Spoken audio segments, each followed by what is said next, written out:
Muito boa noite a todos. Hoje, a chuva.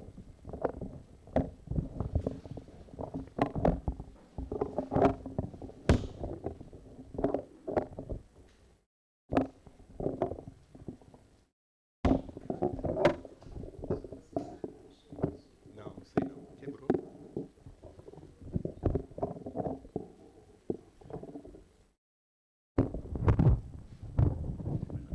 Mas não antigamente.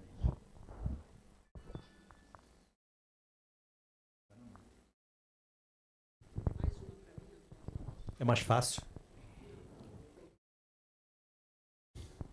É o desafio. Boa noite, gente. Tudo bom?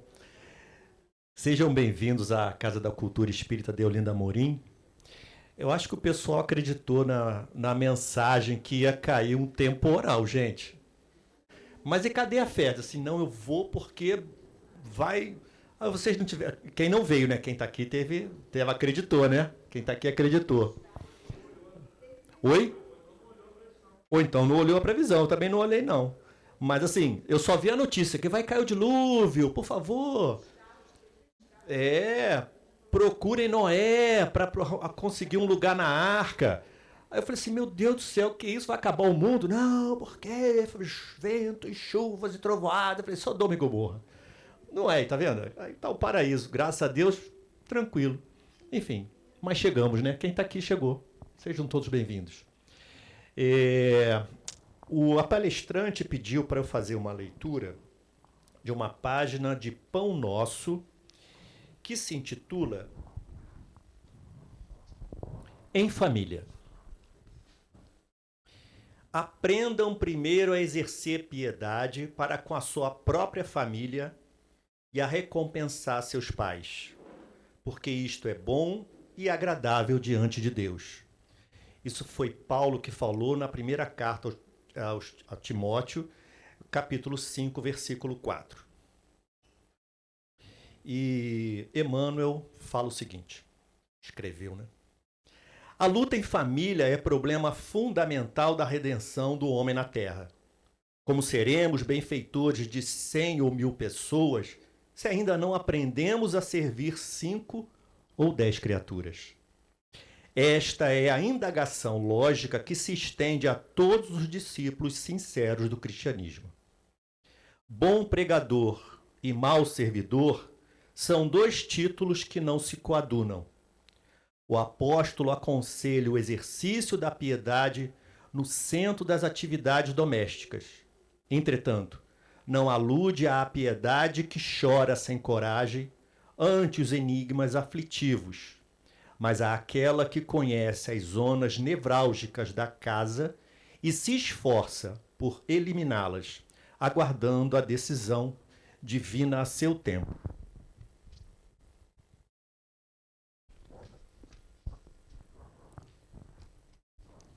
Conhecemos numerosos irmãos que se sentem sozinhos, espiritualmente, entre os que se lhes agregaram ao círculo pessoal, através dos laços consanguíneos, entregando-se, por isso, a lamentável desânimo.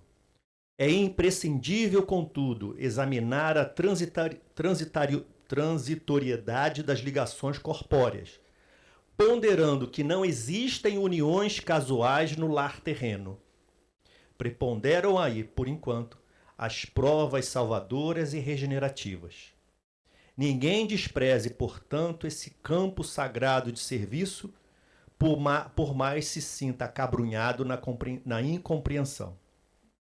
Constituiria falta grave esquecer-lhes as infinitas possibilidades de trabalho iluminativo. É impossível auxiliar o mundo quando ainda não conseguimos ser úteis nem mesmo a uma casa pequena, aquela em que a vontade do Pai nos situou a título precário. Antes da grande projeção pessoal na hora coletiva, aprenda o discípulo a cooperar em favor dos familiares, no dia de hoje, convicto de que semelhante esforço representa realização essencial. Excelente página, Beth. Muito bom. Meus amigos, vamos elevar nossos pensamentos e vamos orar. Mestre Jesus, irmão maior. Aqui chegamos à tua casa e, como família espiritual, nos encontramos. A página fala da família carnal, mas por que não aumentar essas fronteiras para toda a família espiritual que conosco convive? O convívio em família, sem dúvida nenhuma, muito importante, mestre. Mas quantas vezes nos encontramos na casa espírita com aquele amor antigo, ou com aquele desafeto que hoje o esquecimento do passado nos faz sorrir juntos. Que possamos fazer desse ambiente, dessa palestra, das palavras que a nossa companheira Beth vai trazer, o aconchego, aquele conhecimento a mais que fará a gente se aproximar cada vez mais da nossa família carnal e ampliar cada vez mais a nossa família espiritual. Que assim seja. Beth, agora é contigo. Eu tenho que ficar segurando o microfone? Eu vou tentar consertar enquanto... Boa noite a todos, irmãos, encarnados e desencarnados. Que Jesus, na sua infinita bondade, possa nos abençoar a todos nessa noite de hoje. Então, enquanto o Antônio não conserta o nosso microfone, que é difícil para eu ficar segurando e falando aqui, porque eu vim hoje aqui para conversar com vocês. Não sou palestrante, a minha proposta é de trocarmos um pouco mais da ideia sobre família.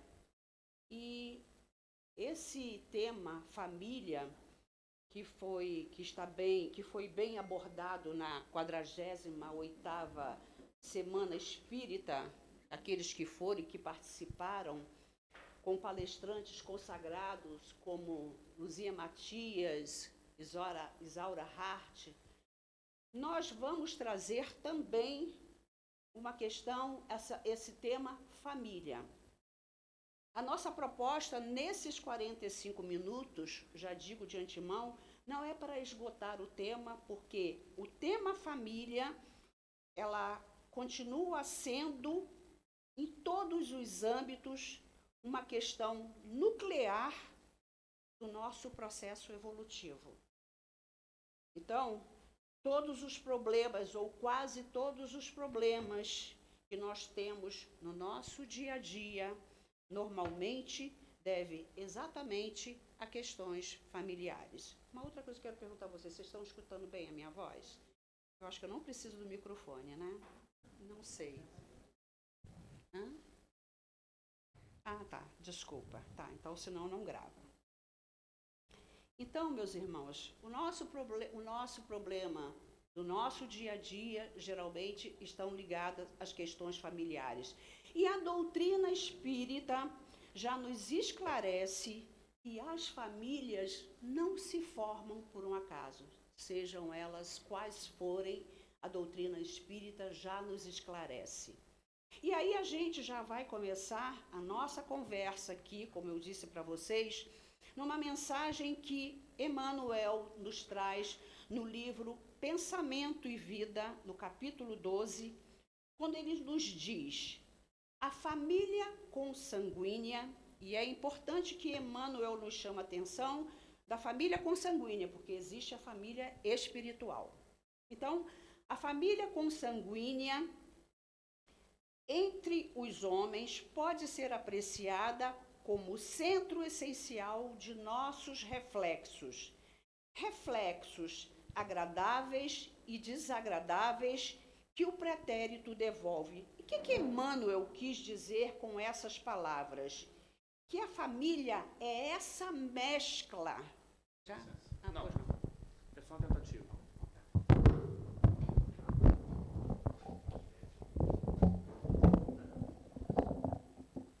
Baixa aqui, baixa.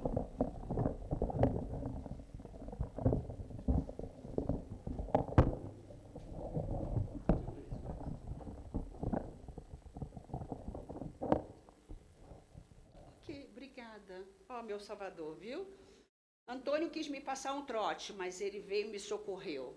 Obrigada, amigo.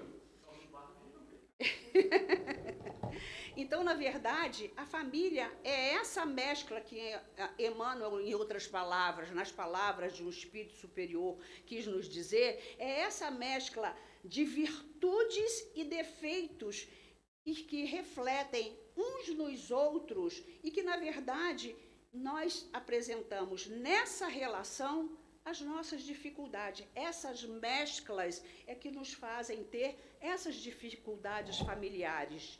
Mas quando nós começamos a olhar a nossa família com as lentes espirituais, essas dificuldades, elas se tornam bem menores. Elas não são resolvidas, elas se tornam menores. Por quê? Porque a partir dessa compreensão, nós vamos ter uma outra visão. As coisas serão melhores entendidas por nós. E para isso, nós precisamos partir do princípio que existe uma inteligência suprema que coordena todo o universo. Portanto, meus irmãos, nada está entregue. E isso é muito importante, porque quando nós pensamos assim, nós tiramos aquela ideia de que a família está se desestruturando, que a família realmente acabou, que não existe mais família. Não. Eu repito, existe uma inteligência suprema agindo e coordenando tudo isso, por tudo que nós estamos passando. Portanto, não há descontrole. O que há, sim, é descontrolados. Quem são os descontrolados? Nós. Exatamente. O que há realmente são os descontrolados. E nesse descontrole, não é raro nós ouvirmos que muitos se perguntam: por que nasci naquela família? Por que eu nasci naquela família? Essas pessoas que fazem essas perguntas e não sabem da resposta, elas podem até não saber por que nasceram naquela família, mas Deus sabe. E isso é muito importante. Esse é o primeiro ponto que nós precisamos destacar aqui. Quando Kardec pergunta aos espíritos na questão número 27, em O Livro dos Espíritos, se haveria, sim, dois elementos gerais do universo, a matéria e o espírito, os espíritos respondem: sim, mas acima de ambos, Deus, o Criador, o Pai de todas as coisas. Então, Deus é o principal elemento do universo. E baseado nessas informações, dentro desse tema família, nós podemos até nos perguntar, a partir desse conhecimento, como é que nós podemos fazer uma reflexão sobre a nossa família sem colocarmos Deus? Como é que nós podemos avaliar os problemas essenciais pelos quais muitos de nós passam sem trazer Deus? Então, não dá para começar a nossa conversa se nós não colocarmos a presença de Deus na nossa família. E para isso, a gente vai no livro A Gênese, no capítulo 2, onde Kardec se utiliza para falar de Deus, citando os seus atributos. Só recordando, quais são os atributos de Deus? O pessoal que faz aí: inteligência suprema, eterno, imutável, imaterial, todo-poderoso, soberanamente justo e bom, infinitamente perfeito. E ali Kardec fala que a ideia, qualquer um que tenha uma ideia diferente desses atributos, ele mesmo cita, não pode estar com a verdade. Portanto, nós, como espíritos imortais que somos, precisamos entender o quê? Que a família também é regida por leis espirituais. E se a gente não tiver esta compreensão que a sua família, a minha família é regida por leis espirituais, nós ficaremos escrevendo aquelas regrinhas básicas. Ser família é não deixar a toalha molhada em cima da cama. Ser família é tirar os sapatos antes de entrar em casa. Essas regrinhas, elas parecem até básicas, né? Muito divertidas, muito leves. Mas ela é muito confortável, mas nos tira uma capacidade que é essencial na relação familiar, que é o pensar, o sentir, o intuir. Portanto, o nosso grande desafio hoje é ver a família com essas lentes dos princípios espirituais, porque senão nós não entenderemos. E cientes que nós estamos há muitas e muitas reencarnações vindo juntos na mesma família. Na mesma família que nós estamos hoje, somente com papéis diferentes. Às vezes como mãe, às vezes como pai, às vezes como filho. Os papéis só mudam. Mas nós já nos conhecemos há muito tempo. Um outro aspecto muito importante é que muitos ainda nutrem a ideia de que nós estamos numa família com inimigos do passado. Ah, não é possível, ele é meu inimigo do passado. Só pode ser. Não é bem assim. No capítulo 14 do Evangelho segundo o Espiritismo, Kardec estuda essa questão dentro do tema honrar pai e mãe. E ali, o próprio Kardec nos diz que a maior parte da família que se reúne, ela vem através de espíritos simpáticos. Ou seja, espíritos que têm uma certa afinidade. E essa ideia, ela derruba aquela teoria que quando nós brigamos muito em família, o que a gente fala? Ah, na outra encarnação nós éramos inimigos. Não. Vamos reconhecer que o nosso problema de relacionamento em família está muito mais ligado à nossa incapacidade evolutiva. Muito mais do que propriamente que somos inimigos do passado.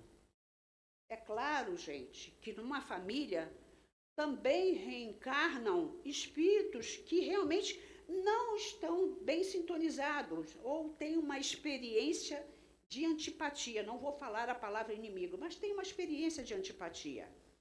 Mas saibamos de uma coisa, simpáticos ou antipáticos, esses espíritos têm sintonias semelhantes. Aquilo que Emmanuel falou no início. Portanto, somos atraídos por aqueles que queremos bem e da mesma forma e frequentemente por aqueles que temos diferença também. Ah, não é possível. Sim, é possível. E, gente, e não é só na família não, tá? É no trabalho, é na própria casa espírita também. Aí a gente é como se houvesse um imã. Olha, eu rodo, eu encontro com aquela pessoa. Eu vou para lá, eu encontro com aquela pessoa. Só para dar um exemplinho. Parece que é um imã. E é. E esse imã a gente chama de campo magnético. Campo magnético de semelhanças. Mesmo que a gente não aceite, é isso. Porque, como disse Emmanuel, eu já falei, estou repetindo aqui, na nossa leitura inicial, é comum que essas pessoas que nós temos grandes diferenças sejam muito parecidas conosco, ainda que a gente não aceite, tá, gente? Elas são muito parecidas conosco. E que, normalmente, nós achamos quase sempre que o problema está em quem? Em nós ou nela? Não é na gente. É sempre, o problema está sempre no... O problema está sempre no outro. Ou seja, nós temos esse hábito de quê? De projetar a nossa dificuldade no nosso próximo. Isso é uma coisa que todos nós precisamos entender, que é isso que nós fazemos. Não. Ele é muito implicante. Não, você não é. Ele é muito ciumento. Não, você não é. Ele é invejoso. Não, você não é. Então, vamos começar a analisar que às vezes a gente, na grande maioria das vezes, a gente projeta os nossos defeitos, as nossas dificuldades no próximo, que é muito mais fácil, né? E é por isso que Jesus, a doutrina espírita, a psicologia moderna foram buscar em Sócrates o conhece-te a ti mesmo. Porque se nós não nos conhecermos, nós vamos continuar negando quem nós somos. E isso é importante. E, por consequência, nos relacionando de forma insatisfatória. E lembrando mais uma vez, os relacionamentos nos chegam por semelhança. É bom que a gente lembre isso. Consciente ou inconsciente, mas isto é um fato. E isso até explica que numa família estão reunidos espíritos simpáticos e espíritos que têm diferenças com o passado. E isso a gente percebe. Às vezes, estou dando somente um exemplo, às vezes entre filhos que têm uma dificuldade de se relacionar com um dos pais ou com os pais, às vezes entre irmãos. Então, a gente sente, na verdade, que existe essa dificuldade. Então, esses espíritos, na verdade, gente, esses espíritos se atraem, não se repelem, eles se atraem. Logo no início, nós falamos que a família é regida por lei espiritual, leis espirituais. E a primeira delas é a lei de cooperação. A família é esse espaço privilegiado de cooperação. E Deus, na sua sabedoria, grande sabedoria, né, colocou a espécie humana numa situação muito peculiar. Porque nós, quando pequenos, nós somos os únicos filhotes que, se não tivermos nenhuma assistência ou uma assistência prolongada, o que acontece? A gente não sobrevive. Não é? Ou alguém já viu algum bebê se virar sozinho. E Deus colocou exatamente para isso, porque nós precisamos cooperar, essa lei tem que vigorar na nossa família. Portanto, para que eu me constitua biologicamente, cognitivamente, socialmente, espiritualmente, eu dependo daquelas pessoas que vieram antes de mim. Olha só a gratidão que a gente tem que ter. Quem são essas pessoas? Pai, mãe, tia. Oi, amor, agora que eu estou te vendo. Beijo. Pai, mãe, tia. Quem mais? Quem mais estiver envolvido e outros que não têm título. São aquelas pessoas que anonimamente nos ajudaram nesse crescimento. Então, ou seja, em todos aqueles que estiveram envolvidos naquele núcleo, cuja lei é a lei de cooperação. Todas essas pessoas nós temos que ter o nosso voto de gratidão. E o que é cooperar? Cooperar é ajudar, é dar assistência, é ser solidário. Mas numa família, essa lei de cooperação, ela também apresenta desafios. Por quê? Porque a cooperação, ela não pode ser unilateral. A cooperação, ela funciona só em mão dupla. O que é isso? Vai ter momentos em que eu vou deixar de fazer aquilo que estou fazendo para ajudar a pessoa que está na minha casa, que vive comigo. Como vai ter momento também que eu também serei ajudada. Essa é a lei de cooperação. Ela tem que funcionar de mão dupla. E essa experiência que nós temos em família é uma experiência extremamente rica. É um grande exercício que todos nós precisamos fazer. Porque isso que nós estamos vivendo, na verdade, é o que vai nos ajudar nesta relação que nós estamos tendo com essas pessoas que fazem parte da nossa família. Juntos, nós vamos realmente, quando nós estamos juntos, é sinal que nós temos um grande propósito. Nada disso é em vão. Essa lei de cooperação existe dentro dessa lei, desse mecanismo, desse contexto, um grande propósito na nossa vida. Tem uma razão de ser, né? Sintonia magnética, não esqueçam disso. É sempre uma sintonia magnética. E ainda para a gente aqui ampliar, eu não posso perder o tempo. Ainda para a gente ampliar a visão de família, é importante também nós entendermos que as famílias não se formam somente através da fecundação do processo biológico gestacional. Não. Na adoção, por exemplo, existe uma sintonia magnética através da adoção, gente. É aquele filho que está voltando ao lar pelo processo de adoção. Então, existe uma sintonia magnética também nesse processo. E ampliando ainda mais essa visão, nós sabemos que hoje existem várias configurações de família. E nós, como espíritas, não nos cabe julgar aquilo que o formato daquela família que está fazendo. Nós temos que entender que são espíritos que precisam estar juntos para viverem uma experiência de desenvolvimento moral dentro daquele contexto.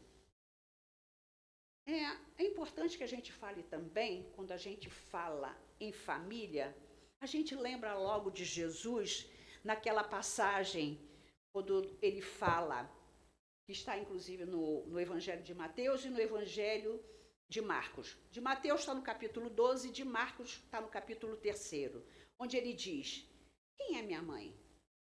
Quem são meus irmãos? Todo aquele que faz a vontade do Pai, este é meu irmão, minha irmã e minha mãe. Se nós nos atentarmos bem, tivermos a sensibilidade, nós vamos ver que Jesus não estava negando a importância da família, que muitas vezes as pessoas interpretam dessa maneira. Mas Jesus não estava negando a importância da família. Jesus estava, sim, nos sinalizando para o quê? Para a ideia ampliada de família. E é muito importante, porque quando a gente, no caso nós, não ampliamos a noção de família, achando que a nossa família que a família é somente aquela que a gente determinou de acordo com os nossos moldes, a gente é uma família egoísta. Família aprisionada dentro somente dos núcleos biológicos. Como a gente ainda vê, infelizmente, hoje em dia, que não se relaciona com outras famílias, com outros grupos familiares, porque são diferentes dos seus grupos familiares. Essas são as famílias egoístas.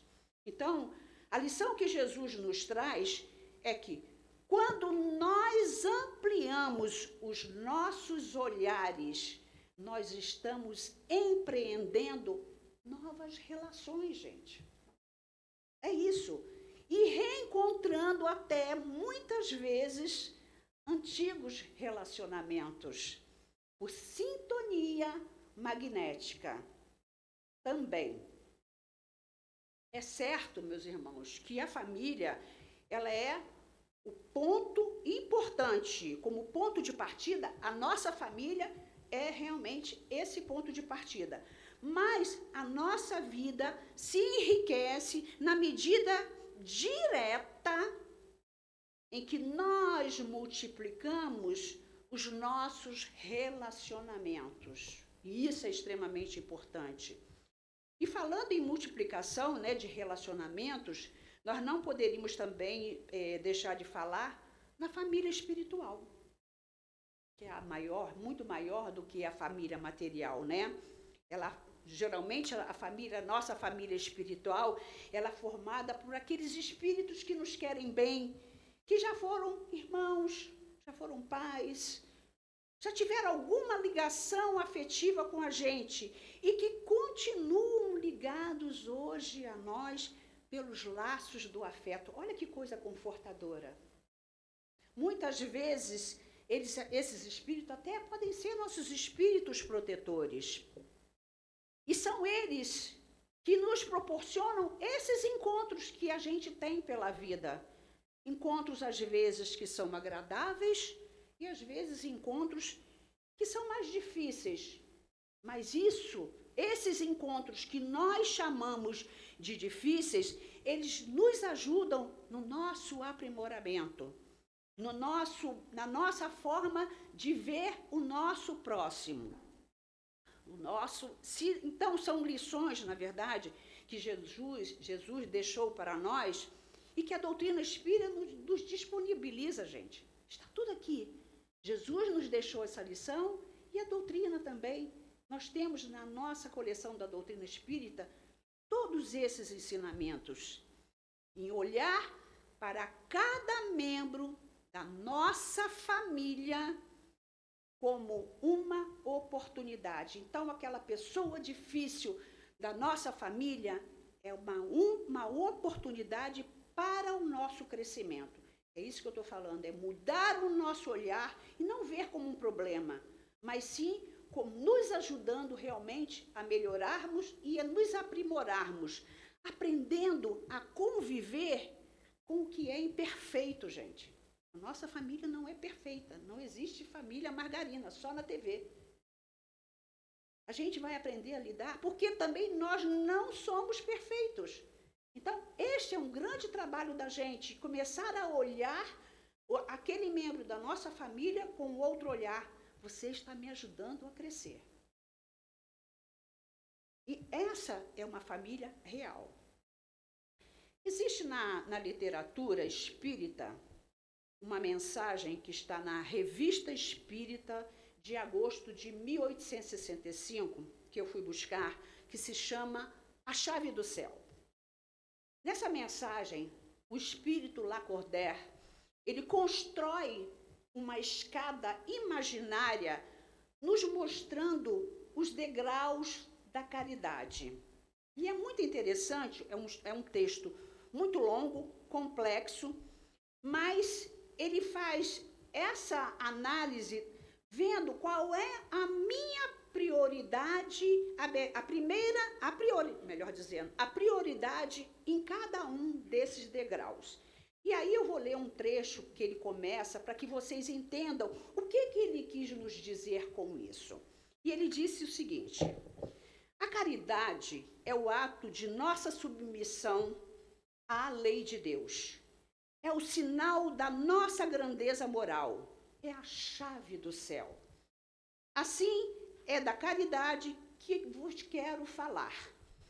Encará-la-ei apenas sob um aspecto, o lado material. E a razão disso é muito simples. É o lado que menos agrada ao homem. Nem os cristãos, nem os espíritas negaram o princípio, ou melhor, a lei de solidariedade, mas procuram subtrair-lhes as consequências e, para isto, invocaram mil desculpas, né? Citarei algumas. E aí, Lacordaire começa a desenvolver nesse texto. E aí a gente vai pensar naquele texto quais foram esses degraus que ele colocou para que realmente a gente possa exercer a caridade. E ele diz o seguinte, e ele começa enumerando. O primeiro degrau são os cônjuges e os filhos. É o que Lacordaire coloca. Esses, portanto, devem ter a nossa primeira atenção, cônjuge e filhos. Não podemos, gente, desistir deles, por mais que eles sejam difíceis. Degrau número 2. Ele diz o seguinte: são os autores de vossos dias. E quem são os autores de vossos dias que Lacordaire está falando? São aqueles que ajudaram na nossa criação. Por isso Lacordaire poderia ter colocado, são os pais, são pai e mãe. Não, mas nem sempre foram pais, nem sempre foram mães que nos ajudaram na nossa criação. Então ele intitula de os autores dos nossos dias, que vem na segunda escada, no segundo degrau. No terceiro degrau, Lacordaire fala, são os irmãos consanguíneos. Diz a mensagem, né, que este vínculo não deve acabar nunca. Mesmo que a gente cresça, que os nossos irmãos se afastem, vão morar em outro lugar, não percamos este vínculo, mesmo que o tempo passe. Degrau número 4, os amigos do coração. São aqueles amigos que nós elegemos. Vamos visitar nossos amigos. Não vamos deixar de confraternizar com eles. Não vamos deixar de estar próximo daqueles amigos que nós elegemos. E o quinto e último degrau, os pobres de todos os matizes, a começar pelos miseráveis. E essa observação que Lacordaire faz, ela é muito importante, porque às vezes a gente inverte. Às vezes a gente ajuda aqueles pobres coitados, como Lacordaire denomina, e esquecemos os nossos que estão em casa. Então, ele coloca como o último degrau, esses pobres de todos os matizes, a começar pelos miseráveis. Então, é importante que a gente pense nisso. Primeiro estão os nossos, com os quais a gente convive. Depois, por último, vão ficar eles. É lógico que eles precisam da nossa ajuda, mas eles não podem ser a prioridade. Eles não podem ser a nossa prioridade. Tudo isso que nós falamos aqui de Lacordaire, lógico que eu fiz um resumo muito pequeno, vale a pena ler esse texto. Então, se resume, todas essas ações que Lacordaire fala, se resume em apenas uma palavra muito simples: amor. Em cada degrau que Lacordaire fala, a palavra amor entra como justificativa para realmente que essas coisas aconteçam. Portanto, qualquer que seja o nosso contexto familiar, o contexto que nós estejamos vivendo, bons ou maus, é necessário, gente, que nós cultivemos no nosso núcleo familiar núcleos que nós chamamos de amor, dos nossos lares. Que isso possa acontecer uma vez por semana, nos dias já determinados, no horário determinados. Você já sabe do que eu estou falando, né? É o culto do Evangelho no lar. Isso é importante. Nós estamos formando focos de amor junto com os nossos familiares. É importante que a gente faça. Comece a fazer exatamente isso. Porque o culto no Evangelho no lar é aquele momento de oração. Um momento em que tem um papel inestimável na saúde mental da nossa casa, da harmonia da nossa família. E isso a gente pode perceber. Promovendo uma reunião também, que quando a gente começa a fazer o culto do Evangelho no lar, a gente também promove uma reunião com a nossa família espiritual. Nós não estamos fazendo só... Olha, gente, tem uma outra coisa também. Não precisamos ter membros da família conosco, não. Se você morar sozinho ou fizer sozinho, não importa. Você estará sempre muito bem acompanhado. E a presença desses espíritos amigos, com certeza, eles vão garantir o quê? A proteção básica para a nossa vida, nos dando força, nos conduzindo os passos melhores da nossa reencarnação. Então, meus irmãos, Jesus nos ensinou isso, né? A doutrina espírita, como eu já falei, ela está disponível para nos auxiliar no nosso desenvolvimento, para o nosso conhecimento moral. É por isso que a gente precisa agradecer a Deus. Agradecer a Deus pelas oportunidades de nós estarmos naquela família. Isso nós temos que agradecer. Estarmos naquela família. Olha, gente, me falaram que era 45 minutos. Eu estou quase fechando. Eu como sou obediente, então eu calculei que fosse fazer exatamente isso. Então, para encerrar aqui a minha participação, como eu falei para vocês, é um pequeno resumo que eu trouxe. Esse assunto não se esgota e tomara que não se esgote mesmo. Tomara que a gente continue sempre falando da família e exaltando e agradecendo a nossa família. Eu queria finalizar com uma prece que Jesus nos ensinou e que na psicografia de Chico Xavier, ditada pelo espírito Monsenhor José Horta, se tornou uma poesia com grandes ensinamentos. E se vocês me permitirem, eu vou falar essa prece. Ele diz o seguinte: Pai nosso que estás nos céus, nas luzes dos sóis infinitos, Pai de todos os aflitos neste mundo de escarcéus. Santificado, Senhor, seja o teu nome sublime, que em todo o universo exprime concórdia, ternura e amor. Venha ao nosso coração o teu reino de bondade, de paz e de claridade na estrada da redenção. Cumpra-se o teu mandamento, que não vacila e nem erra, no céu como em toda a terra, de luta e de sofrimento. Evita-nos todo mal, dá-nos o pão no caminho, feito de luz no carinho do pão espiritual. Perdoa-nos, meu Senhor, os débitos tenebrosos, de passados escabrosos, de iniquidade e de dor. Auxilia-nos também nos sentimentos cristãos a amar nossos irmãos que vivem longe do bem.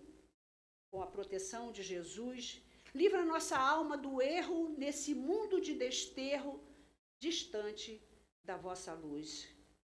Que a nossa ideal igreja seja o altar da caridade, onde se faça a vontade do vosso amor, assim seja. Muito obrigada a todos, gratidão.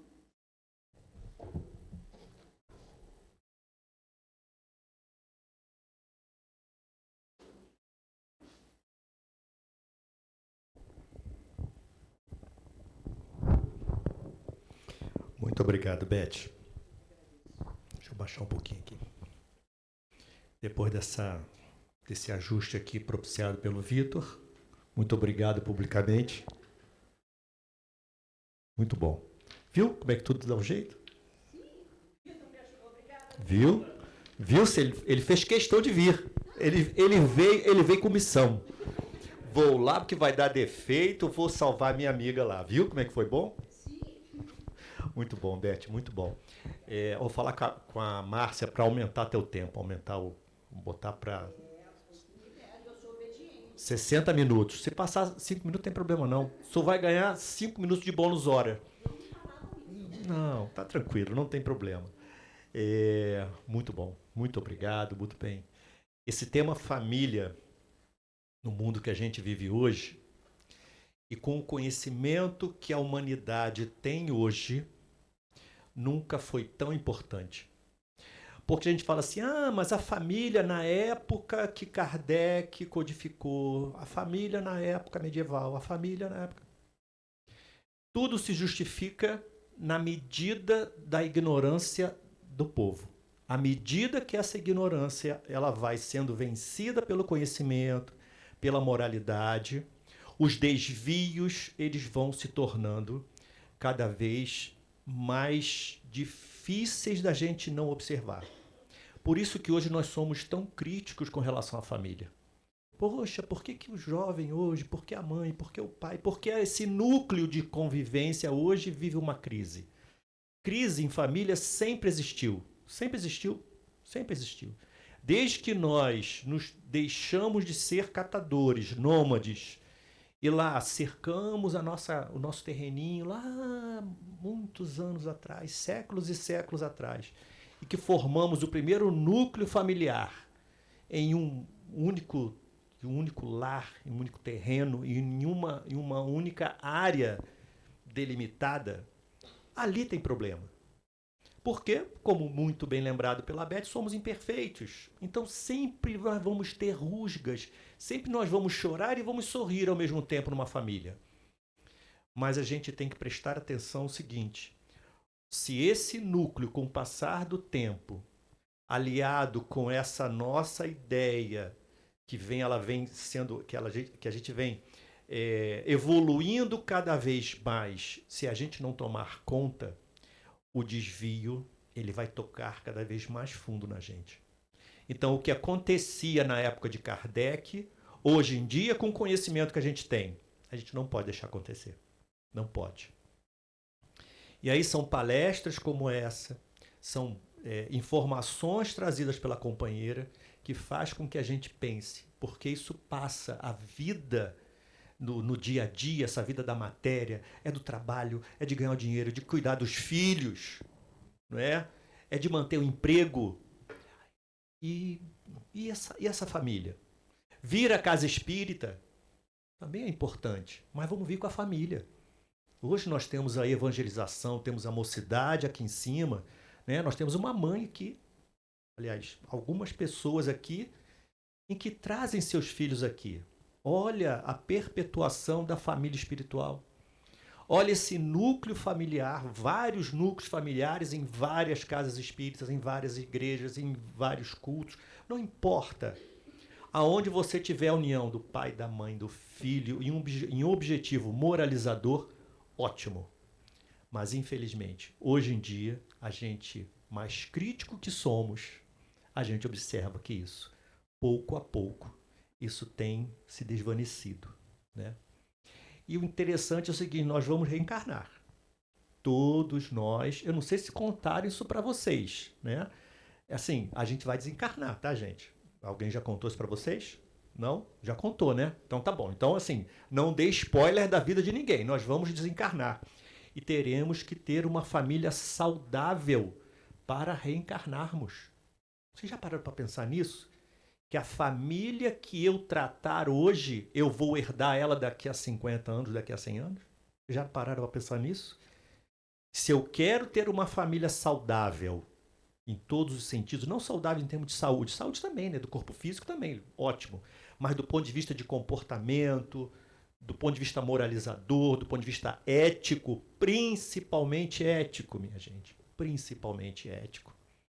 Será que a gente, deixa eu fazer um parêntese, será que essa família mundial, não vou falar só aqui do nosso país, da nossa cidade, enfim, estou falando do planeta, será que essas famílias têm cultuado essa palavrinha ética? Será? Deixa uma dúvida para vocês. Será que a gente faz isso? Será que a gente chega assim, não, meu filho, não faça isso porque isso não é ético. Mas meu amigo faz, não importa. A sua família é essa. A sua família não é do seu amigo. Aqui é a sua família, aqui é seu núcleo, aqui é o seu ninho. Então, assim, a informação que o pai, que a mãe, que a avó, que quem cuida, não importa. A informação sobre ética, sobre formação moral é importantíssimo. Sabe por quê? Porque, de repente, aquela pessoa vai ser meu avô, meu bisavô, meu tataravô. E aí? Como que vai ser a minha vida herdando uma vida em que eu lá atrás não tratei com ética, não tratei com moralidade? Será que a gente pensa nisso? Talvez o materialista não. Talvez a pessoa que não seja reencarnacionista, ele não pensa assim. Mas nós temos a obrigação de pensar isso. Nós espíritas, nós temos a obrigação, uma vez que a gente já tem esse conhecimento de pensar no futuro, que é que se fala tanto, né? Que é aquela coisa de a gente pensar em, não no agora, mas viver bem agora para ter um bom futuro. E o futuro não é daqui a 10 anos, não. É nas próximas encarnações. Então, assim, tema muito bom. Tema muito bem escolhido, Beth. Muito obrigado. Eu acho que aqueles que estão aqui vivos e aqueles que estão aqui desencarnados, as famílias que estão aqui desencarnadas, que muitas das vezes não tiveram a oportunidade de escutar essas palavras, elas vêm à casa espírita como que para ter uma lição.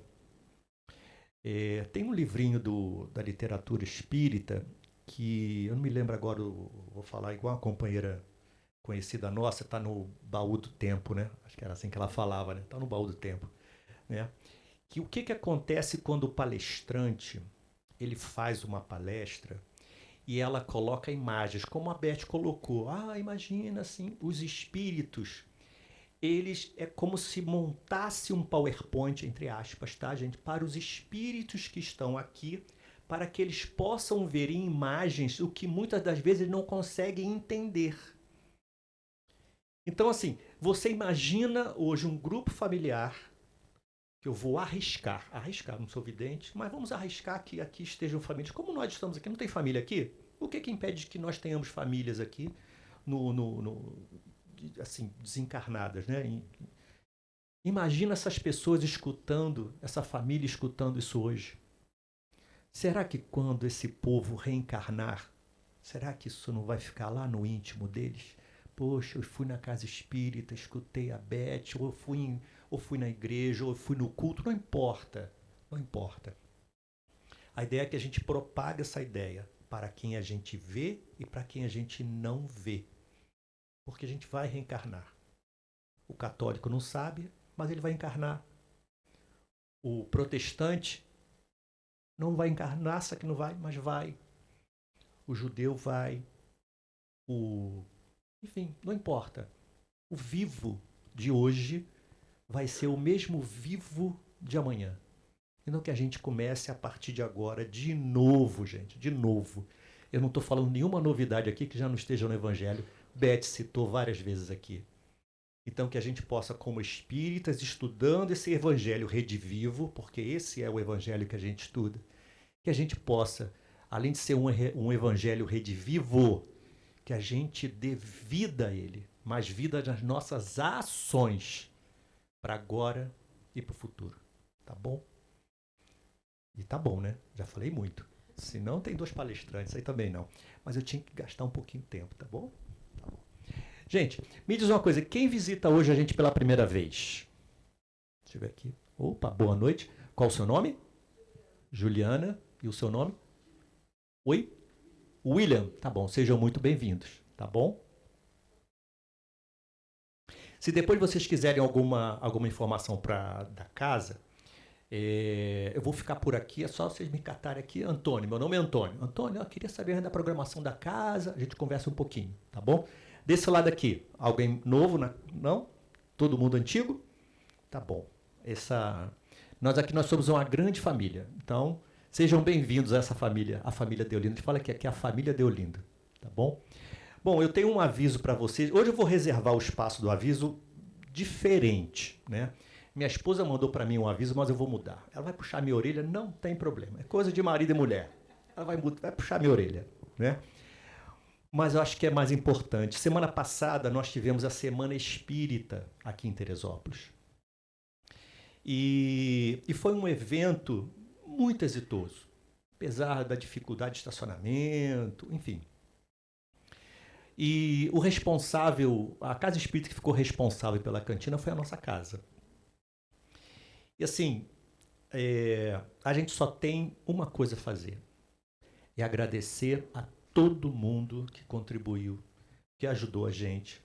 Olha, foram 7, segunda a domingo, foram 7 dias de várias pessoas, de vários trabalhadores, indo na Casa de Portugal, ajudando, e várias pessoas que contribuíram com os alimentos, com as doações. Então, gente, aqui fica o meu muito obrigado.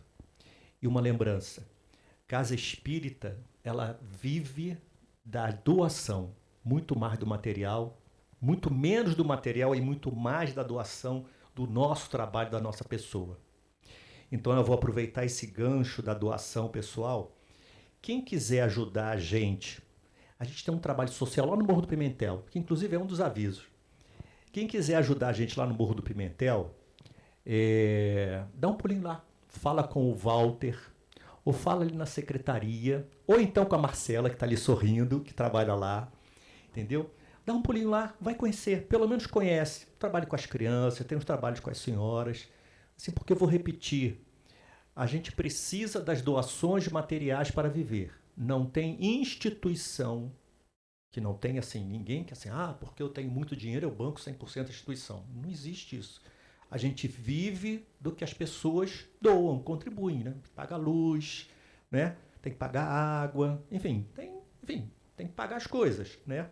Mas mais do que isso, o mais importante é o que a gente se doa, ajudando a outra pessoa, participando dos trabalhos sociais, participando dentro do trabalho da Casa Espírita. Casa Espírita não existe se nós não trabalharmos nela. Se sairmos todos aqui desse prédio, tijolo, vidro, cimento, não vai fazer nada. Precisa da gente. Então, vamos pensar? Vamos dar um pulinho no Pimentel, quem quiser, quem puder. Né? Assim, nada, no Espiritismo nada é obrigado. Né? Mas todo mundo é convidado. Vai quem quer. Né? Não foi assim que Jesus fazia? Jesus, quando chamou os discípulos, foi assim, vem cá, não, tu tá pescando? Não, vem cá ser pescador de homem. E ia, que quisesse, vem cá, tu quer ser pescador de homens? Foi, inclusive, um tema de GET, inclusive. Né? Pescadores, ele era pescador de homens. Jesus não ficava assim, Beth, vem cá, vem comigo, ficar segurando, né? Hoje, vem comigo. Não, Jesus falou assim, olha só, eu quero que tu trabalhe comigo. Linguagem do século XXI, tá, gente? Eu quero que tu trabalhe comigo. Tu quer vir? Tá, foi, e tu vai atrás dele, gente. É assim. Todos os apóstolos foram assim, todos. Jesus não ficou assim, obsidiando lá, Pedro, você quer lá, vem cá, Pedro, tu tem que vir, vem cá, vai aparecer aqui, tirar uma foto comigo, não tinha esse negócio não. Pedro, tu quer vir comigo? Tá bom, tô te esperando, tá bom?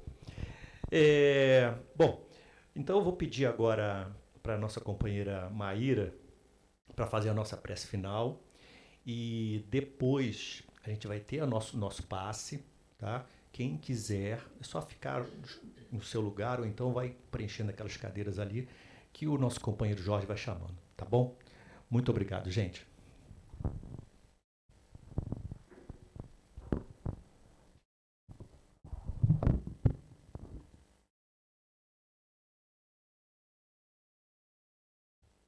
Queridos irmãos, vamos acerenar os nossos corações, sentir esse amor que nos banha com tanta harmonia, sentindo que nossa companheira foi instrumento de Deus para nos passar informações tão valiosas.